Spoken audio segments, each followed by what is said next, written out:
Blog Talk Radio.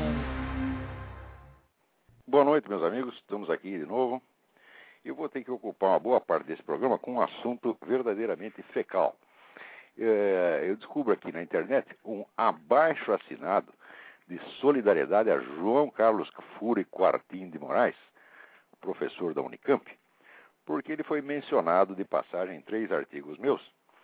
E o pessoal ficou realmente indignado, está muito bravo. Então eu vou ler aqui um pedaço do manifesto, assinado por 200 idiotas, tá certo? Para vocês verem do que se trata e você vê a mentalidade dessa gente, que são, vamos dizer, são todos professores universitários. Pra vocês terem ideia do nível, tá certo, de honestidade intelectual desse pessoal que forma a mente da nossa juventude hoje.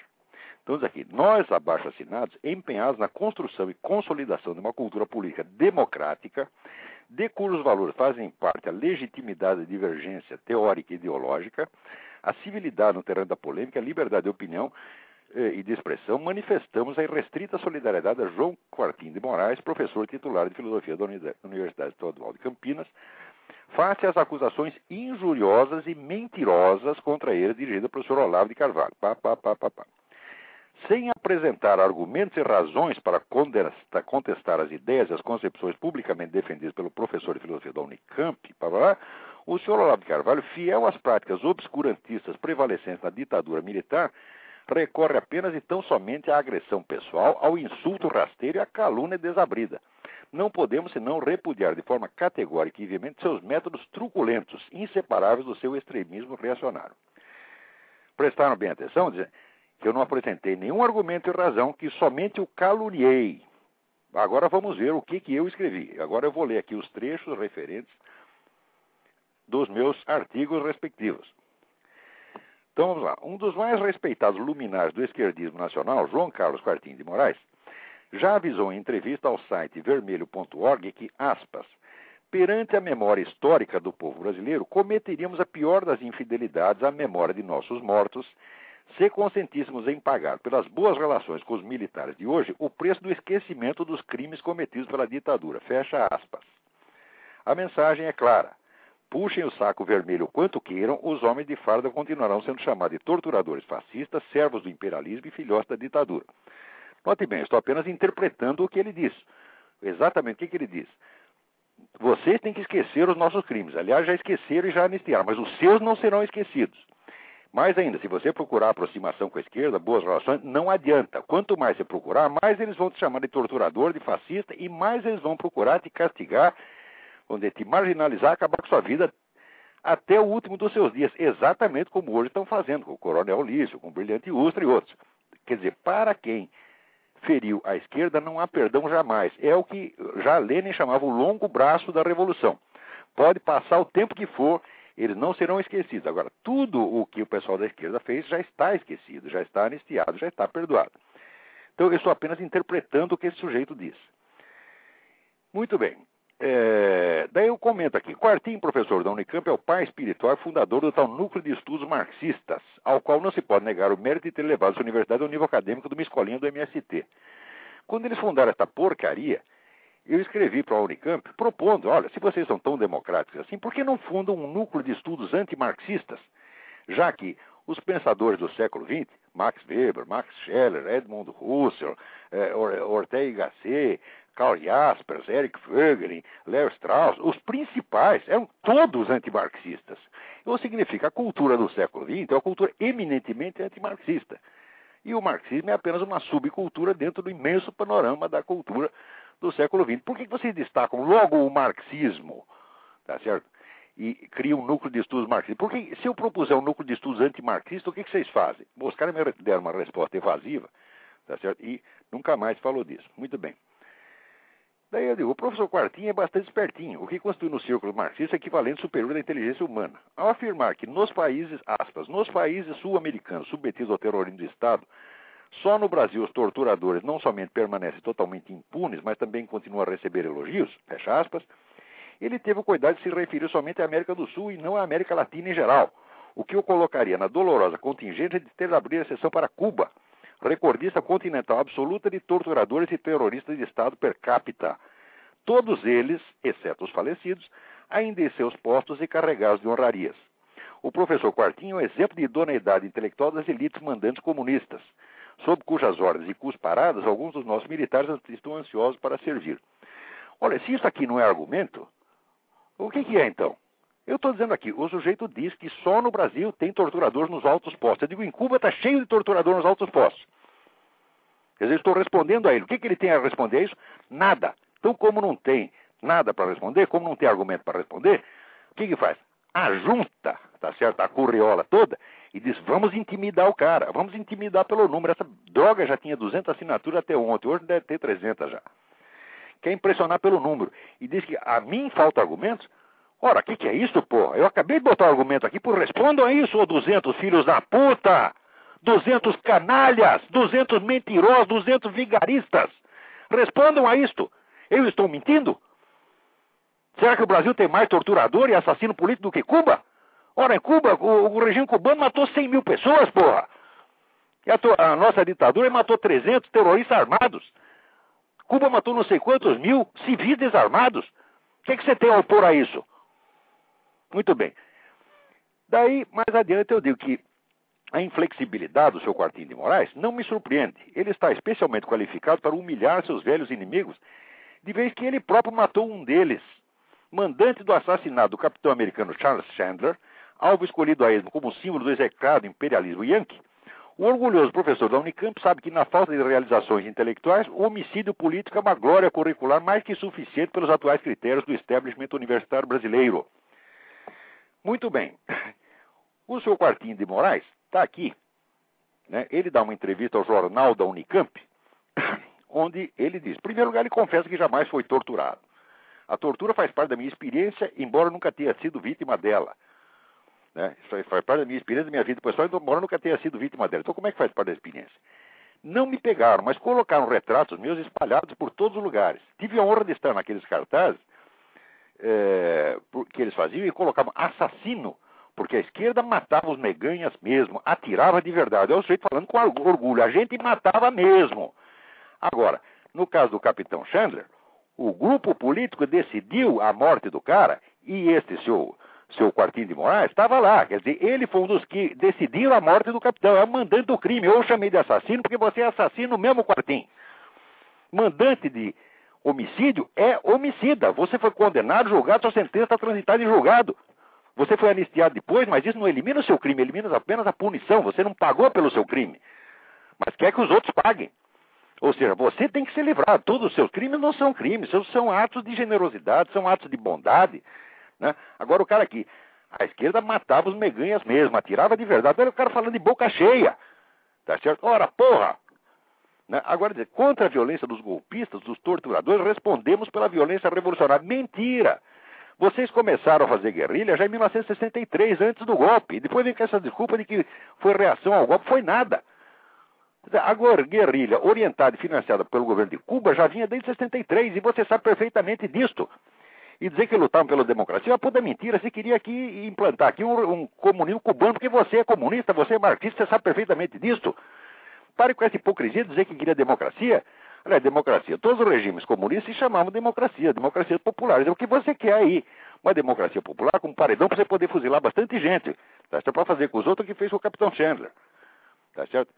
Agora que ele, que foi morto pela resistência, dava conferência para a direita no Mackenzie. Ora, que crime inominável. O capitão dava conferências para a direita, então tem que ser fuzilado mesmo. Isso é a cabeça desse Quartinho de Moraes. Agora, não só é assassino, como é um assassino covarde, porque ele matou o cara de tocaia e o sujeito foi morto na frente da mulher e do filho. E o cara não se arrepende. Ele acha bonito e não quer ser chamado de assassino. Pois eu digo, eu te chamei de assassino porque você é assassino. Mandante de homicídio é homicida. E o grupo decidiu, sentenciou e fez o que eles chamavam na época o justiçamento. Tá certo? E mais ainda, o cara só ficou 2 anos na cana, porque foi julgado em 77, 2 anos depois veio a anistia. Tá certo? Ele devia pegar 20 ou 30 anos de cana por isso. Pegou apenas 2 e ainda está reclamando. Tá certo? Ainda está se fazendo de heróizinho. Ora, o prestígio desse homem no meio universitário, você vê pelo próprio jornal da Unicamp, é sobretudo por causa dessa participação dele no terrorismo. Isto fez dele um heróizinho. Quer dizer, o destaque dele, a diferença específica dele, não é só obra intelectual, que é irrelevante. Só é relevante para propaganda marxista, faz parte da subcultura marxista. O que ele tem de especial? Ele tem de especial porque ele matou o americano, ele é o nosso herói. Ora, porra, que coisa mais vergonhosa, mais baixa. Agora, diz aqui que o capitão Chandler, nos bastidores, treinava torturadores. Cadê a prova? Vocês nunca provaram isso. Você, Quartim, você foi julgado num tribunal com direito a advogado de defesa e, de acordo com as leis, em um julgamento público, e foi condenado lá. Agora, e o capitão Chandler foi condenado num tribunal secreto, sem defesa, e no dia seguinte estava morto. É isso que vocês fazem, e é isso que vocês gostam de fazer, porque em Cuba fizeram isso. Vamos dizer que a gente fazia isso porque a gente estava reagindo contra um governo opressivo. Vocês, quando tomam o governo na sua mão, vocês matam mais ainda. Ou vai dizer que você não gosta do que estão fazendo em Cuba? Mas vocês passaram a vida puxando o saco deste homicida, deste ogro, deste genocida chamado Fidel Castro, que os alimentava, que lhes dava dinheiro, que orientava vocês, tá certo? E protegia. Trabalharam para o Fidel Castro o tempo todo, agora querem me fazer de idiota, que estavam reagindo contra a ditadura porque vocês queriam a liberdade democrática.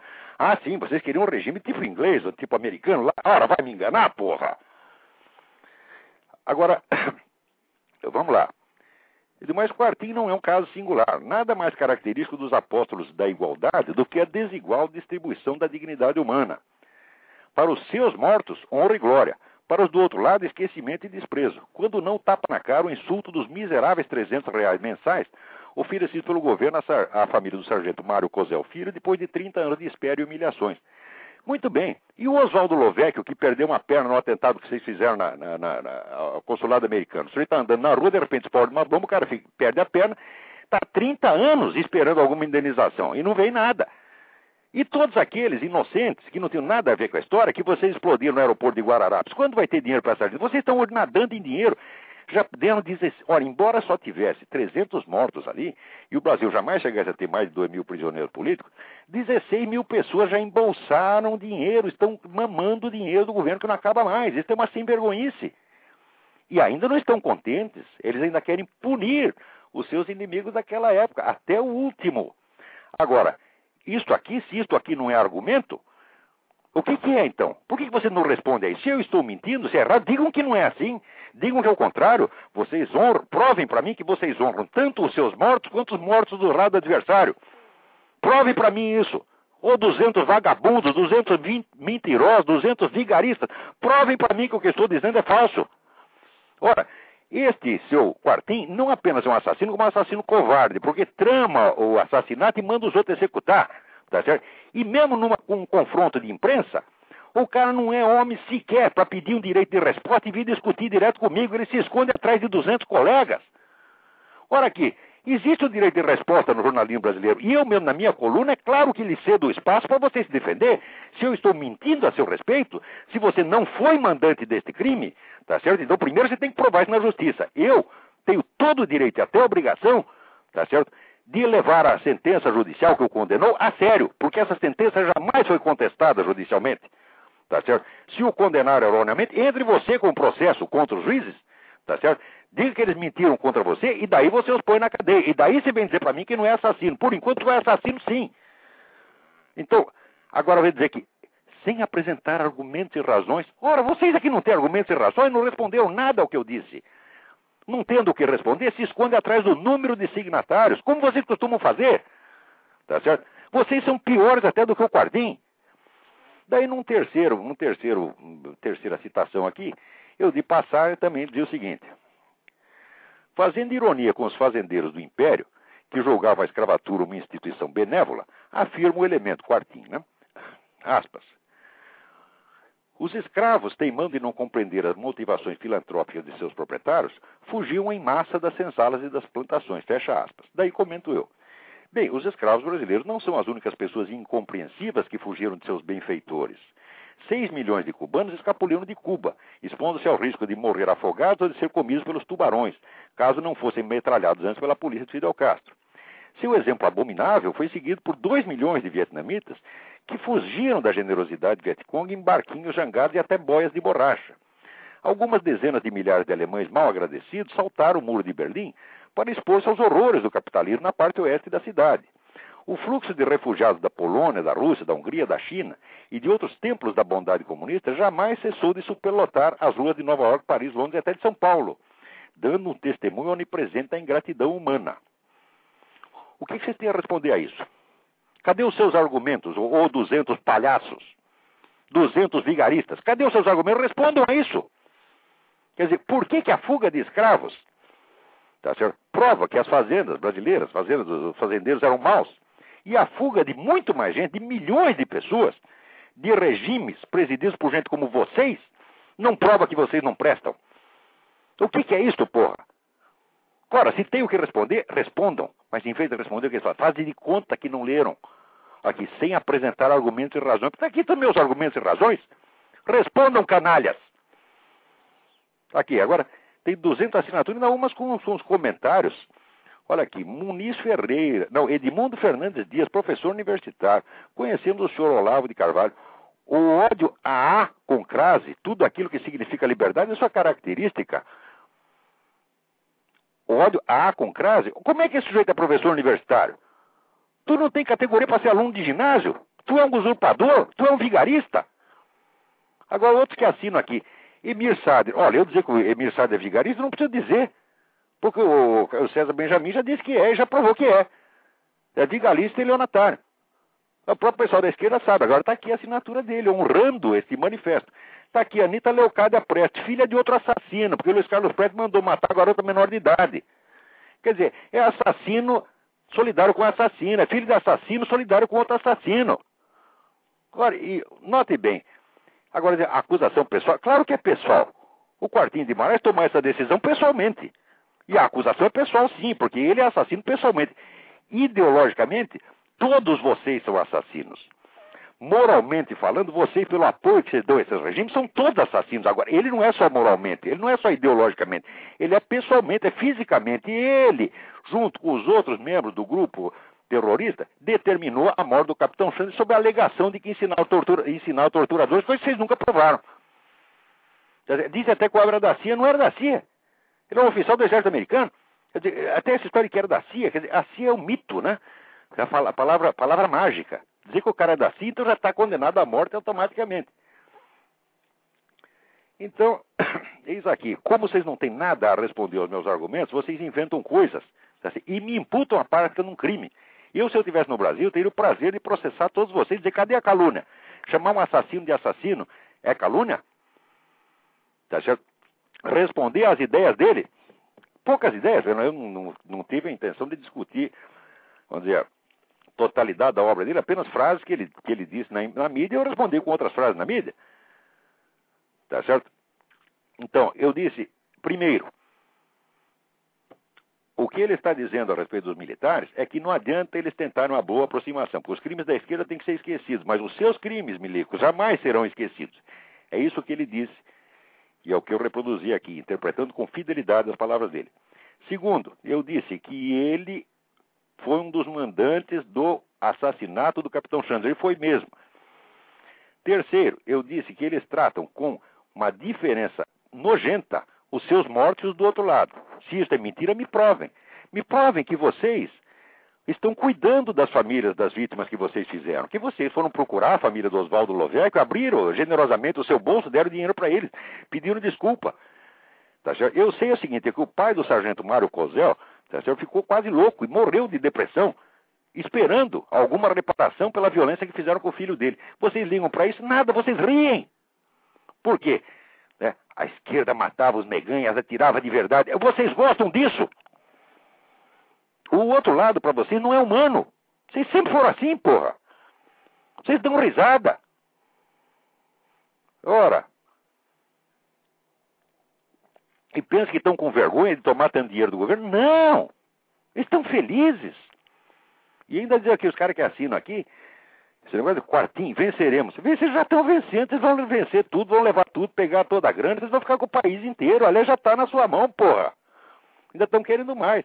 Só que vocês querem sangue. Vocês querem perseguir os seus inimigos até o fim. Aqueles mesmos que os perdoaram, aqueles mesmos que anistiaram, vocês vão perseguir os caras até o fim e liquidar com a vida deles.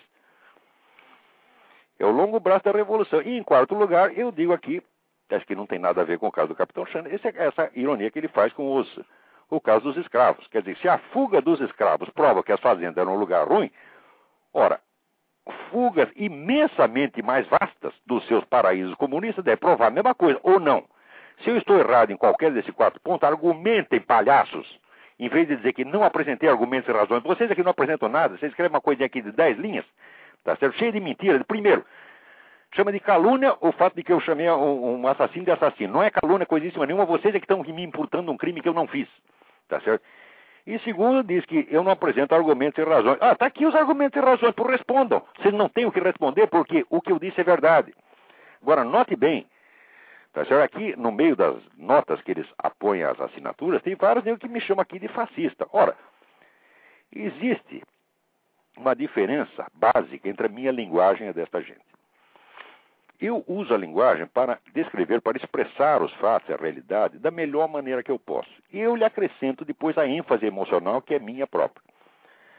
Por exemplo, quando eu chamo um negro de fascista, é porque eu verifiquei que na teoria e na prática ele segue uma doutrina que é, primeiro, uma doutrina autoritária, estatizante, que atribui ao Estado o controle da economia e da sociedade e o faz em nome de motivos nacionalistas. Isso é definição de fascista. Se o cara faz isso, ele é fascista. Assim como, se o sujeito faz, vamos dizer, um regime assim, baseado na ideia de luta de classe, ele é comunista. Então, eu chamo o sujeito de fascista porque a atividade dele corresponde à definição objetiva e científica do que é fascismo. Agora, eles não. Eles chamam o cara de fascista só porque eles não gostam. Então, a maneira que eu tenho de usar a realidade, a linguagem, é tentar expressar a realidade e depois colocar a minha ênfase emocional. Eles fazem o contrário. Eles colocam a ênfase emocional no lugar dos fatos, para criar uma realidade fictícia. Então criaram Olavo de Carvalho fascista, que eu nunca defendi um regime fascista, nem diretamente, nem indiretamente. E mais ainda, dizer que eu sou restor da ditadura. Olha, eu estive contra a ditadura até o último dia dela. Até o último dia dela. Inclusive, eu tinha me afastado de qualquer atividade política. Eu voltei quando houve o caso da morte do Herzog. E fui lá ajudar a fazer o jornal do Sindicato Jornalista, que foi a primeira denúncia que a classe jornalística ofereceu do assassinato do Herzog. Fui eu que fiz aquilo, eu tenho o jornal aqui até hoje. Eu combati a ditadura até o seu último dia. Agora, por quê? Mais tarde, eu disse que a ditadura foi muito menos violenta do que o regime cubano, e isto basta, porque eu vi o filhote, retroativamente, o filhote da ditadura.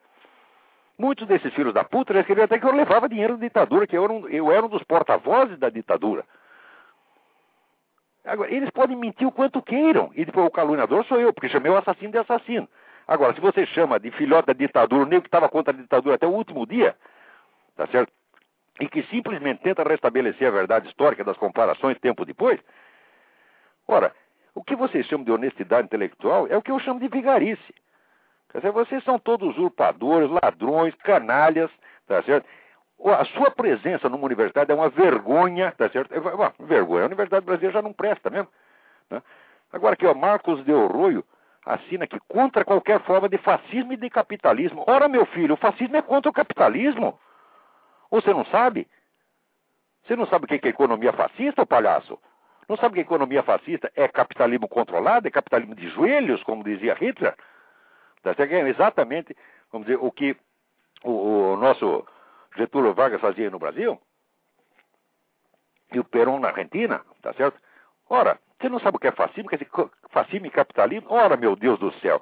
Eu sei o seguinte, eu sei que os porcos capitalistas, como Winston Churchill, foram os primeiros, tá certo? E únicos na época que iriam reagir contra o nazismo. Enquanto Stalin, tá certo, estava dando armas e dinheiro para os nazistas, ele colaborou com os nazistas até o fim, até o dia em que o Hitler atacou a Rússia. Ele era tão amigo dos nazistas que ele não acreditou no ataque. Ele levou 3 dias para acreditar que Hitler tinha se voltado contra ele, porque ele parecia inverossímil. Ou seja, o nazismo só conquistou força para atacar o restante da Europa graças à ajuda comunista. Aqui nos Estados Unidos, o Partido Comunista fazia greves nos portos para que os Estados Unidos não pudessem enviar armas para a Inglaterra sob ataque nazista. Enquanto isso, estava lá, os porcos capitalistas, Winston Churchill e os outros conservadores, tá certo? Na França, o general de Gaulle, dizendo, nós temos que reagir contra esse nazismo, nós temos que fazer alguma coisa. E vocês, comunistas, ajudando o cara a crescer e depois vem chamar os outros de nazista? Ora, vamos pra puta que os pariu, porra. Olha, o que eu estou dizendo aqui, por exemplo, eu estou dizendo uma verdade histórica. Eles não são capazes de contestar isso porque os documentos provam, a cronologia dos fatos prova. Então, eu digo os fatos e daí eu acrescento o meu comentário, acrescento meus palavrões em cima. Mas eu não mudo a realidade a partir da minha ênfase emocional. Ao contrário, eu uso a ênfase emocional apenas para expressar o que eu sinto diante de fatos que estão objetivamente descritos. Agora, esses caras não. Eles têm raiva do negro, então carimba o fascismo na testa do sujeito que jamais foi fascista, jamais trabalhou para o fascismo. Quando vocês trabalharam no Brasil, o Partido Comunista trabalhou para o Getúlio Vargas, porra. O que é isso? O antigo PTB, o que era? Era um partido fascista, pô, partido estatista. Tá certo? Vocês trabalharam para isso. Vocês trabalham para o fascismo. Vocês usam qualquer coisa. Tá certo? E depois vem chamar a gente de fascista. Ora, o que é isso? Como é que gente assim pode ser professor universitário? Vocês não têm a menor ideia do que é história, do que é objetividade, do que é ciência. Não são capazes de discutir comigo. Desafio esses 200. Eu não posso discutir com 200 uma vez, mas um por um. Quer discutir? Vem discutir, desgraçado. Vem discutir o quartinho de moral. Mas você não é homem para isto. Você não é homem nem mesmo para usar o direito de resposta no Diário do Comércio e no Jornal do Brasil. Porque você não tem o que responder a isto. Você vai chegar lá e dizer, não matei o capitão Chandler nenhum, não foi eu que decidi, não fiz nada. Pois ele confessa aqui que participou, não só fez isso, como ele participou pessoalmente de outras ações armadas. Quer dizer, pode ter matado mais gente que ele não sabe. Tá certo? E, quer dizer, não é homem suficiente para isso, se esconde atrás de 200 ou 300 colegas, em vez de vir discutir cara a cara, tá certo? E ainda decide a morte do outro à distância e mata o negro na tocaia. O que eu digo? Não apenas um assassino, como um assassino covarde. Então estou desafiando você, Quartinho de Moraes. Venha dizer, pegue essas coisas que eu escrevi contra você aqui e venha provar que eu estou errado. Venha provar que é o contrário. Você exigiu justo tratamento para os mortos dos dois lados. Me prove isso. Eu estou dizendo que você exigiu tratamento desigual. Você prove que exigiu tratamento igual. Eu estou dizendo que você foi um dos mandantes do homicídio do capitão Charles Chandler. Prove que você não estava lá, que você não sabe de nada, ou até que você foi contra. Diga assim, os outros queriam matar o capitão. Eu não, eu sempre fui contra. Diga isso, desgraçado. Tu não é capaz nem de dizer por quê, porque você sabe que você aprovou isso, que você foi um dos que o condenaram à morte, com a autoridade judicial autoconferida. Esse tribunal de fancaria, essa palhaçada que vocês fizeram, fazer o justiçamento revolucionário, quem lhes deu autoridade para isso? O povo brasileiro lhes deu? Foi vocês mesmo e Fidel Castro que lhes deu. Ora, vem aqui provar também, né, que os escravos brasileiros fugiam das fazendas, porque as fazendas eram ruins, mas que os milhões e milhões e milhões de pessoas que fogem do regime comunista fogem porque são todos milionários. Tá certo? Prejudicados pela justiça. Tá certo? Quer dizer, de Cuba só fugiu milionário, da União Soviética só fugiu milionário. É isso que quer dizer? Fugiram porque eram todos ladrões?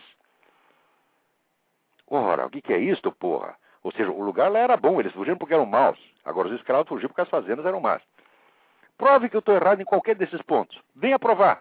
Se você tem tantos argumentos e eu não tenho nenhum, está aqui. Quando você diz sem apresentar argumentos e razões, vocês estão todos mentindo e provando que são vigaristas. Os 200 são vigaristas. Quem quer que tenha assinado essa coisa de que não tem argumentos e razões nesses meus artigos, é um vigarista. Eu chamo de vigarista e acabei de provar que vocês são. Agora, venham provar que eu estou errado naquilo que eu escrevi. Não podemos dizer isso, o que eles fazem? Tentam impressionar pelo número. Ademais, se eu caluniei o seu João Cartinho de Moraes, por que ele não me processa? Diga, fui caluniado, fui acusado de matar o sujeito quando não matei ninguém. Ele não pode fazer isso porque está lá a sentença. Ele matou e foi condenado por isso. Então o que fica fazendo? Fica tentando impressionar estudante com assinatura de professor. Junta lá 200 professores para ver se impressiona os outros. A mim tu não vai impressionar não, Quartinho. Você era um covardão, assassino covarde e continua sendo a mesma coisa até hoje. E vocês, os 200, são piores. Vocês são puxa-sacos de assassino covarde, como são puxa-sacos de Fidel Castro. Muito bem, vamos passar adiante. Tem alguém aí na linha para falar? Vamos lá. Alô? Alô, Olavo? Sim. Tudo bom? Eu estudo na Unicamp, tive o prazer de conhecer o Quartinho de Moraes e estou ligando para contar 2 episódios que aconteceram com ele. Ótimo. O primeiro foi o seguinte, eu conheci no Centro Acadêmico de Filosofia aqui da Unicamp, Inclusive o resto do pessoal desdenha um pouco deles porque eles não são tão vermelhos quanto eles gostariam e chamam o curso deles de filosofia de engenharia metafísica. Porque eles não são tão vermelhos quanto eles gostariam que fossem. Mas o pessoal, então, da engenharia metafísica montou um evento sobre o 11 de setembro e chamou um professor para falar quando fez, acho que, 3 anos dos ataques às Torres Gêmeas. Esse professor não pôde ir e eles falaram, beleza, vamos ter que chamar o Quartinho de Moraes, e chamaram. E o Quartinho de Moraes foi lá e a fala dele foi a seguinte: eu vim aqui para falar do 11 de setembro. E o 11 de setembro que interessa é o 11 de setembro em que o Pinochet derrubou o Allende e voltou a falar falar da interferência norte-americana na América do Sul, do fascismo do Pinochet e outras coisas assim. E aí, para arrematar, ele falou que o ataque foi merecido e viva Bin Laden. Pois, mas é isso mesmo. Esse cara é apologista do terrorismo o tempo todo. Como é que ele não vai gostar do Bin Laden, porra? Ele é um antecessor do Bin Laden. Ele é um precursor do Bin Laden. O Bin Laden já devia estar de fraldas no tempo que ele estava lá matando o Capitão Chandra. O Bin Laden podia ter aprendido com esses caras, entendeu? Ele tem que gostar disso mesmo. Depois chamaram ele na rádio para falar sobre a rádio aqui em Campinas para falar sobre o dia D. A fala dele foi a seguinte, ele sempre foge do assunto. A fala dele foi a seguinte, que o dia D não serviu de nada e o que ganhou a Segunda Guerra foi o Grande Exército Vermelho de Stalin. Exatamente assim, Grande Exército Vermelho de Stalin. O Grande Exército Vermelho de Stalin foi inteiramente armado pelos Estados Unidos, tudo aquilo foi feito com dinheiro americano, que aquela indústria deles não aguentava nada. Aquilo não existia, o Exército Vermelho não existia, foi o americano que fez. Existe um livro muito interessante do Anthony Sutton que chama The Best Enemy Money Can Buy, o melhor inimigo que o dinheiro pode comprar. Toda a economia de guerra soviética foi só dinheiro americano, foi só ajuda americana antes da guerra e depois, durante a guerra e depois da guerra também. O que usa, assim, enquanto para os outros fazia lá o plano Marshall, que o pessoal tinha que devolver de alguma maneira, porque emprestava o dinheiro deles, tinham que comprar de filme americano, mas no União Soviética o dinheiro era dado, para nunca mais ter que devolver, nunca mais foi devolvido. Graças a isso que Stalin pôde defender. Agora, como é que ele se defendeu? Botava na frente de batalha soldados sem arma, matou 20 milhões de russos. Quer dizer, ali na Rússia morreu 2 milhões de alemães e 20 milhões de russos. Porque eles usavam os próprios soldados como escudo humano. O nego desarmado ele botava na frente para morrer. Ou seja, ele desgraçou a sua própria população. Quer dizer, o glorioso exército vermelho, gloriosos soldados, comandados por filhos da puta, comandados por assassinos, comandado por genocida, faz genocida contra o seu próprio povo. Nem Hitler era capaz de fazer isso. Hitler não mandaria um soldado desarmado para frente de batalha para morrer. Ele não ia se esconder atrás de fileiras de soldados armados como fazia Stalin, como fazia os comunistas, que fazem isso até hoje. Eles adoram escudo humano, sobretudo se for mulher e criança. Essa é a pior gente que existe na face da Terra. E aí eu fui checar a produção dele, né? E ele tem aqui na Unicamp, né? Ele é professor MS6, que é a maior faixa salarial, né? O professor titular. É o salário maior. Eu fui checar, né? Ele é professor titular, ele deve ter uma produção boa. A produção dele é mais pista que a do Emir Sader. O Emir Sader ainda escreve umas biografias... Pois eu tô falando, ele tá lá, a fama dele é porque matou o americano. Porque intelectualmente é zero. Se tu tem alguma coisa para discutir, ô Quartinho de Moraes, venha discutir, que tu vai sair chorando no debate comigo. Vai fazer que nem o tal do Alaor Café lá na Faculdade de Direito. Eu provo que você é um merda intelectualmente, tá certo? E você sai de 4, você tá entendendo? Ora, que coisa. Quer dizer, é pior que o Emir Sader, então é? Não, o Emir Sader pelo menos ainda coordena a biografia de assassino. Nem isso ele faz. Ele vive das glórias passadas de ter matado um monte de gente. Mas é exatamente, está comprovando o que eu digo. Olha aí, o testemunho direto de quem te conhece, Quartinho de Moraes. Agora vocês, esses 200, vão assinar para defender esse lixo? Vocês não têm vergonha mesmo, é? Bom, continua com o programa, Olavo, vou desligar aqui. Muito obrigado pelo seu testemunho. Obrigado. Então, vamos lá. Agora aqui eu recebo uma notinha do Alexandre Rezende dizendo que no site www.ocontraponto.zip.net, em meu blog a notícia da prisão do Juan Abadia foi devidamente vinculada às Farc. Muito bem, Alexandre, é assim que faz, porque a mídia inteira escondeu. Sei que a mídia brasileira é puxa-saco, ela esconde tudo que é ruim para a esquerda, ela colabora com a esquerda, tudo quanto é lado, mas não chega a agradá-la totalmente. Quer dizer que 20 anos de ocultação do Foro de São Paulo, 20 anos de ocultação da matança de cristãos no mundo, do genocídio chinês, etc., não basta para contentar a esquerda. Então hoje eles dizem que o Globo, a Folha, é da direita, é até da extrema direita. Quer dizer, você pega a esquerda moderada, a esquerda pó de arroz, e transforma na única direita possível. E logo em seguida você a chama de extrema direita e de fascista e você já quer matar todos. A mentalidade deles é essa mesmo. Bom, aqui o Calvin Lee se pergunta, quando a ignorância se torna pecado? Falou, eu não sei, quer dizer, não me cabe dizer quando é pecado. Agora eu sei que a ignorância se torna uma bela sacanagem a partir do momento em que você ignora aquilo que você, pela sua posição e pelos seus atos públicos, você tem a obrigação de saber. Tá certo? Por exemplo, se eu estivesse aqui falando desse seu quartinho de Moraes, tá certo? Sem eu saber que ele for mandando o crime, eu estivesse inventando coisas, seria uma irresponsabilidade, seria um crime, sim. Né? Agora, discutir a coisa pelo lado teológico, né? Quer dizer, a diferença da burrice inocente e a burrice maliciosa, olha, a burrice maliciosa, em primeiro lugar, é voluntária. Quer dizer, ele não sabe aquilo que ele não quer saber. Porque se ele souber, ele vai ter que mudar de atitude. Uma vez o cara me pediu uma definição. Diz, você fica falando de honestidade intelectual, mas isso aí não é tão fácil. Eu digo, como não é tão fácil? É a coisa mais óbvia do mundo. E honestidade intelectual é você não fingir que sabe aquilo que você não sabe, e nem que você não sabe aquilo que você sabe perfeitamente bem. É só isto.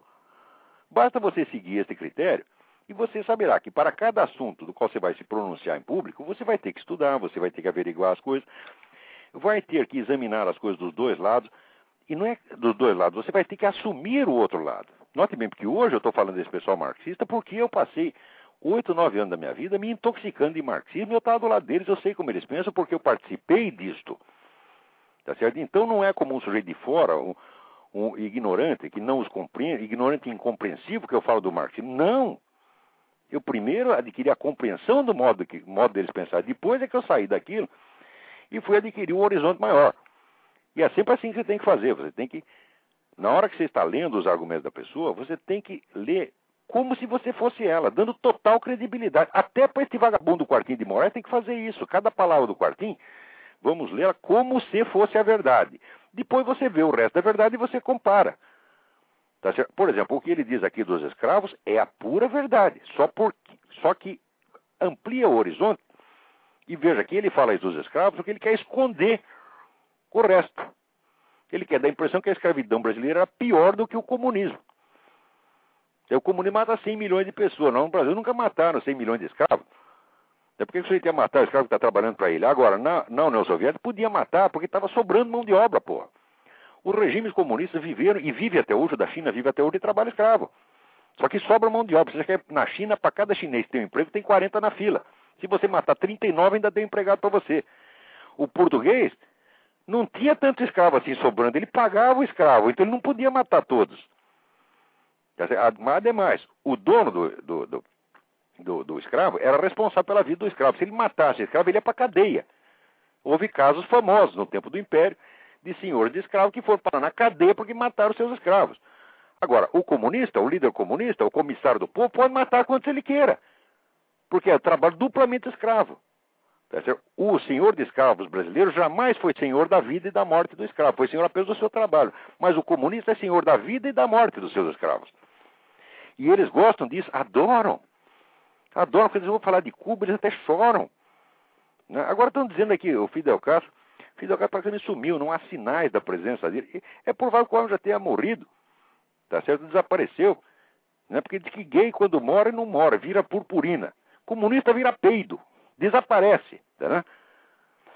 Então, a essa altura, o Fidel Castro já virou peido. Tá? Vamos lá. Prezado Olavo de aqui, Berto Luzzi. Não sei se o senhor já teve o desprazer de assistir ao programa do Jô às quartas-feiras, onde ele mais 4 mulheres jornalistas analisam a situação política brasileira. Não, eu não vi isso, não, mas eu imagino que seja pelas coisas que eu ouvi esse sujeito falar antigamente. Né? E um dia de passagem me mandaram aqui uma gravação dele entrevistando um bispo da igreja protestante, e ele indignado, dizendo que o homossexualismo não pode ser criticado de maneira alguma. O homossexualismo é incriticável, você não pode falar nada, não pode abrir a boca. É uma conduta sacrossanta. Então, eu mesmo nunca falei mal do homossexualismo, como nunca falei mal de nenhuma conduta sexual humana, por mais esdrúxula que seja, porque não é da minha conta. Mas já que tem que ter o direito de criticar. Se o sujeito acha aquilo feio, ele tem que poder falar, pô. Agora, para o seu Jô, isso é o escândalo dos escândalos. Vamos mais aqui. Gerson, de Brasília. Me pergunta, qual será o momento propício que Lula estaria aguardando para trazer oficialmente à sociedade as suas intenções? Porque a gente sabe que Lula e sua turminha praticamente já consideram o Estado brasileiro sob o regime comunista. Quer dizer, quando é que eles vão anunciar oficialmente? Talvez não anunciem nunca.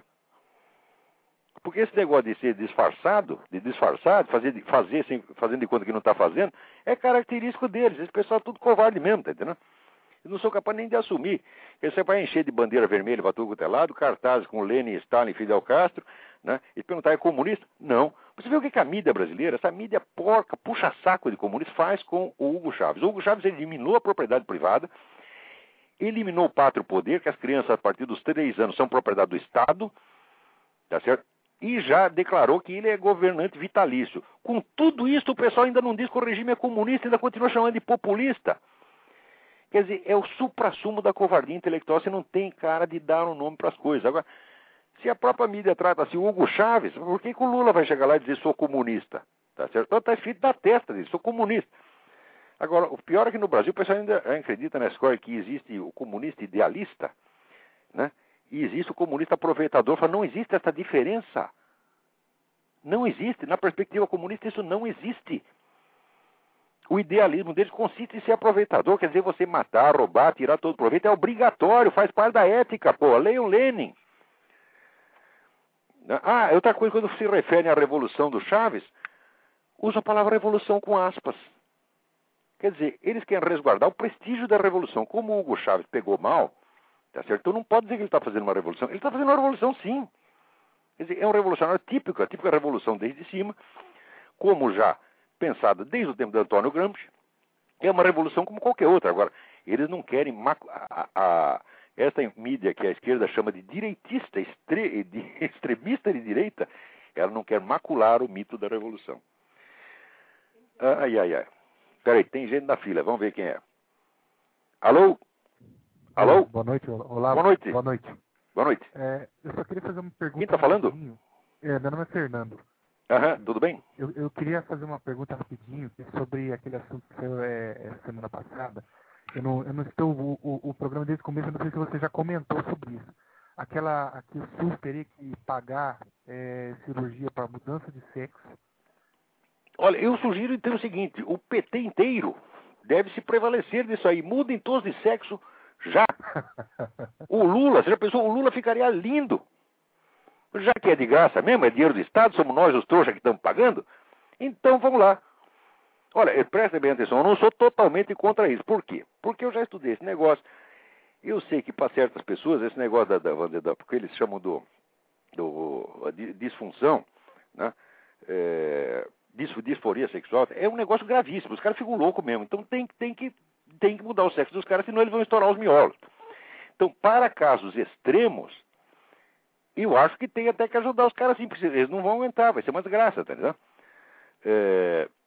Se você não fizer a cirurgia, ele mesmo vai cortar o próprio peru e vai morrer, você tá entendendo? Mas só para casos extremos. Agora, isso aí não, isso vai ser um festival, você tá entendendo? Vai ser, todo mundo vai entrar lá na fila. Eu acho que o PT inteiro vai entrar na fila. Todos eles vão querer mudar de sexo agora, porque esse negócio de ser homem já cansou, eles estão muito cansados, tá entendendo? Sendo homem é um perigo, porque você vai ter que enfrentar o Olavo de Carvalho cara a cara. Então, não, vamos virar mulherzinha, porque daí ele não vai mais bater em nós. Tá? Eu sugiro que entrem todos na fila, vão já. Ou Quartinho de Moraes, é a sua chance. Você vai lá, muda de sexo, eu não vou poder mais bater em você, rapaz. Não vou poder mais falar grosso com você, porque agora daí você vier ele virado uma lady. Mas pode ter certeza que isso vai ser uma comedeira de dinheiro, tá certo? Que nem queira saber. Sim, eu tava porque é claro que os casos extremos, como esse que eu estou mencionando, são raríssimos. Entendeu? Eu estava começando até que daqui a pouco o SUS vai ter que pagar cirurgia para implante de silicone também, né? Claro, implante de silicone. Sim, na verdade inclui, porque se vai mudar o sexo, vai ter que fazer uns peitinhos de silicone. Agora o nego diz, mas se vocês estão pagando o conjunto, vocês pagam lá, né? A fabricação da vagina e mais os peitinhos, eu estou até pedindo menos, eu só quero os peitinhos. Então vocês têm que pagar também. Não é isso? E daí as mulheres vão dizer, mas se está fazendo os peitinhos para os travecos, por que não vai fazer para mim também? E vão entrar lá e vai fazer peito de borracha, né, bunda de silicone e assim por diante. Até cérebro de silicone, como o do Lula, eles vão fazer. É uma pouca vergonha mesmo. Implante de cérebro pro Lula. Implante de cérebro, mas ali não adianta, rapaz. Qualquer cérebro que bote lá dentro vai estragar do mesmo jeito. É isso aí, ó. Então é isso, obrigado pela sua participação. Peraí, tem mais alguém na fila aí. Alô? Alô? Alô? Alô? Alô? Caiu a ligação. Enquanto isso, vou responder outro e-mail aqui. Rodrigo Fernandes me pergunta. Eu sou o que muitos chamam de empreendedor na internet. Iniciei uma empresa de tecnologia que tem tido relativo sucesso. O senhor sempre critica a falta de conhecimento dos empresários. Então eu te pergunto, qual o conhecimento fundamental que falta para os empresários brasileiros e onde encontrá-lo? Graças a Deus alguém fez a pergunta certa. Tem um nego aqui que está com boa intenção, o cara quer aprender. Olha só, Rodrigo, tu está doente. Brasileiro nunca quer aprender nada. O que tem você quer aprender? Né? Cuidado, os caras vão te internar. Né? Então é o seguinte, esta é a pergunta fundamental. Qual o conhecimento que nos falta? Você não imagina como você me deixa feliz com esta pergunta. Olha, em primeiro lugar, o empresário tem obrigação estrita de conhecer as bases morais, culturais e civilizacionais do capitalismo. O que foi que tornou culturalmente, socialmente, historicamente o capitalismo possível? Porque se o nego vive dessa atividade, se beneficia dela, e a família dele se beneficia dela, ele tem que saber os esforços que isto custou às gerações que o antecederam. Tá certo? Eu, por exemplo, sugiro os livros do historiador chamado Rodney Stark, historiador sociólogo americano chamado Rodney R-O-D-N-E-Y Stark, S-T-A-R-K. O Rodney Stark escreveu livros preciosos sobre isto. Tá certo? Também os livros do historiador Thomas Woods, W-O-O-D-S. Isso aí é só para começar. Tá certo? Então, essa é a primeira coisa. Segunda coisa, você tem obrigação, tá certo, de conhecer os perigos que se oferecem contra o capitalismo e contra as condições culturais, políticas, jurídicas que o fundamentam. Você tem obrigação estrita de conhecer a história do movimento comunista, a estratégia comunista e todos os truques da estratégia comunista. Tem obrigação estrita de conhecer essas duas coisas. Tá certo? Então, olha, para isso aí, por exemplo, você quer saber, comece por ler o livro do Anatoly Golitsyn, que se chama New Lies for Old, Novas Mentiras no Lugar das Velhas. Quer dizer, eu estou indicando esse livro porque só para começar pela estratégia atual, para depois você estudar a história retroativamente. Quer dizer, você vai recuando desde a estratégia atual do movimento comunista até as primeiras, do tempo de Lenin. Tá certo? E você vai entender o que é a maldade humana, o que é a malícia humana e como eles são capazes de mentir para fazer você parecer um monstro só porque você tem uma empresa. Tá entendendo? Como faziam lá no sistema Hardcock de ensino. Né? Muito bem. Agora aqui, isso aqui é uma notícia. Quer dizer, o pessoal sempre falando do imperialismo americano, essa coisa, né, e usando todo esse pessoal do Partido Democrata, Clinton, isso é como se fosse os grandes representantes do Partido do imperialismo americano. Esse pessoal é 100% anti-americano. Veja você. Agora, você sabe que os americanos foram os caras que descobriram o Polo Norte. Eles foram lá, os primeiros que chegaram lá, botaram a bandeira americana, blá, blá, blá. Passado não sei quanto tempo, tá certo? A Rússia está dizendo que o Polo Norte, com todo o petróleo que tem lá, pertence a eles. Tá certo? E o que o Departamento de Estado faz contra isso? Nada. Nada. Em vez de juntar a prova histórica, tá certo?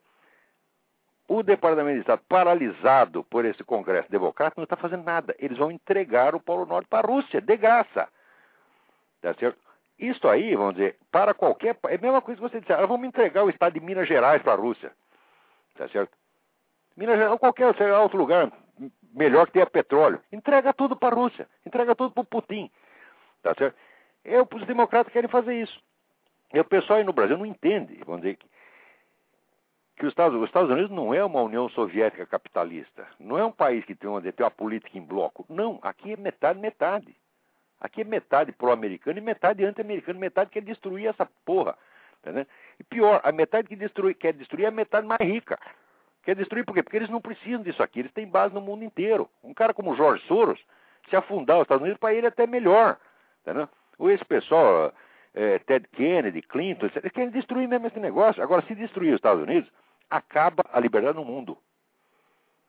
A começar pela América Latina. Entendeu? É claro que o governo americano não está fazendo absolutamente nada. Como nunca fez. Essa história de que os americanos fizeram o golpe de 64, conversa mole. Eu mesmo já provei. Ele diz, olha, está aqui as provas, finalmente as provas de que os americanos tramaram o golpe. Sabe qual é a prova que eles apresentam? Uma comunicação do embaixador Lincoln Gordon para o presidente Johnson no dia 1º de abril de 64, dizendo, olha, presidente, eles deram o golpe, agora nós temos que fazer alguma coisa. O que a gente faz? Né? E daí planejaram de enviar uma ajuda que chegou 13 dias depois. Quer dizer, 13 dias depois do golpe, começou a ajuda americana já ao governo estabelecido. Né? Então, assim, os americanos sempre foram assim, eles mais se omitem do que outra coisa. Eles entregaram a China para os comunistas, tá certo? Eles entregaram a Hungria para os comunistas, mas de vez em quando eles até defendem um pouco como defenderam no Vietnã. Defenderam pela metade, que no fim acabaram entregando também. Peraí, tem alguém na linha, vamos lá. Alô? Alô? Marcelo, Olavo, tudo bem? Oi, tudo bem? Tudo bem. Olavo, queria fazer uma pergunta para você, que é o seguinte, liguei semana passada, a gente falou um pouco aí sobre o negócio da imprensa, né? Aham. Mas esta semana, queria te perguntar o seguinte, se a gente retornar na história, procurar ver o Marx, as condições em que ele escreveu os textos dele, etc e tal, aquilo até é uma coisa que fazia sentido para quem estava visitando a Inglaterra, vendo toda aquela, os trabalhadores que viviam de fato numa condição miserável, etc. Só tinha um negócio, a situação nos últimos 30 anos tinha melhorado muito. Marx, quando viu isso, decidiu usar dados de 30 anos antes, para provar que estava piorando. Aquilo era um picareta, por isso que todos esses picaretas gostam dele, tá entendendo? A pergunta que eu quero te dizer é o seguinte, quer dizer, o Marx está dentro de um contexto histórico, né? E o marxista que a gente vê hoje é o contrário, ele é um puta de um sacana, porque o mundo hoje não tem nada a ver com aquele mundo ao qual Marx fazia referência. A teoria todo o utopismo do Marx, etc. e tal, aquilo hoje não teria cabimento hoje. Eu queria saber o que é que você acha sobre isso. Porque, para mim, o marxismo, como ele é apresentado hoje, parece, assim, a falta de integridade intelectual. Não, na época já era, Marcelo. Porque Marx sabia que as coisas não eram do jeito que ele está dizendo, que a teoria da mais-valia dele é furada, que a situação do operariado na Inglaterra, que era o único país sobre o qual ele tinha dados, estava melhorando muito graças à legislação, que à medida que progride o capitalismo, progride a legislação também, é fatal que isso aconteça. Mas ele tinha a teoria de que o capitalismo iria empobrecer o proletariado. Como isso não estava acontecendo, o que ele fez? Ele inverteu os dados, ele botou os dados de antes, depois, os de depois, antes. Marx era um picareta vigarista mesmo. Marx não é um pensador, não é um filósofo, nada. Marx é um charlatão. Olha, eu levei anos para me acostumar com essa ideia, porque eu comecei minha vida lendo esse filho da puta, você tá entendendo? E fiquei embevecido com aquilo, né? Depois eu fui vendo que era furado, né? Comecei a achar desculpa, etc. Eu levei uns 20 anos para engolir essa ideia, tá entendendo? Porque eu sou uma besta quadrada também, devia ter percebido. O Eric Wegelin, ele conta nas memórias dele que ele, durante as férias ele leu o Capital e virou marxista. No semestre seguinte ele fez um curso de economia política, viu que aquele negócio de marxismo era tudo uma besteira e largou. Então ele levou uns 3, 4 meses para aprender. Eu, como sou uma besta quadrada, levei 20 anos. Você está entendendo? Claro. Então por isso que eu estou avisando vocês. Não sigam o meu exemplo, percebam logo. Está entendendo? Não esperem. Olavo, e quem lê o Marx com Engels no manifesto já tem mais o insight de que aquilo é sacanagem do ponto de vista intelectual. Hoje, com toda a história do comunismo, com todos os 100 milhões de vítimas do comunismo, e com toda a imensa miséria que o comunismo produziu, porque ninguém conseguiu gerar miséria e fome como os regimes comunistas, com tudo isso, que ainda tem a cara de pau de ser comunista, pró-comunista, marxista, é porque não tem vergonha na cara mesmo, tem que levar tapa na cara, cuspido no olho, tá entendendo? Não é nem pra gente falar com esses caras. Olha, eu de falar, responder a esses 200 vagabundos, tá entendendo? E eu sinto que eu estou cometendo um ato de caridade, porque não é nem pra falar com essas pessoas. Mas sabe aquele negócio de chamar gato meu tio, dar bom dia a cachorro? É o que eu sinto que eu estou fazendo quando eu estou respondendo esses caras, porque não é nem para responder, não merecem nem isso. Imagina se eles vão processar você. Duvido, eu duvido. Eu digo processe, diga que eu menti, diga que eu cometi crime de calúnia contra o Quartinho de Moraes, porque eu chamei de assassino. Mas eles não vão, porque... Claro que não vão. Não vão. Claro que não vão. E se for, eu agradeço, porque é a chance que eu tenho de ir lá provar tudo que eu disse e devolver a eles um crime acusado de denunciação caluniosa. Porque se eles pudessem processar, já tinham processado. Como sabe que não pode, o que nós vamos fazer? Fazer um abaixo-assinado na internet. Isso é bobagem. Coisa de moleque, esses 200 moleque. Tem até Juca Kfouri aqui, só pra você ter uma ideia. Eu não sei se você sabe o que é, mas é um Eu sei, eu fui entrevistado no programa do Juca Kfouri, veio ela puxando meu saco. Puta. Então tá bom, Olavo, um grande abraço pra você. Um abração. Tchau, tchau. Então, muito bem, vamos ver se dá tempo de responder mais alguma coisa aqui. Olha aqui.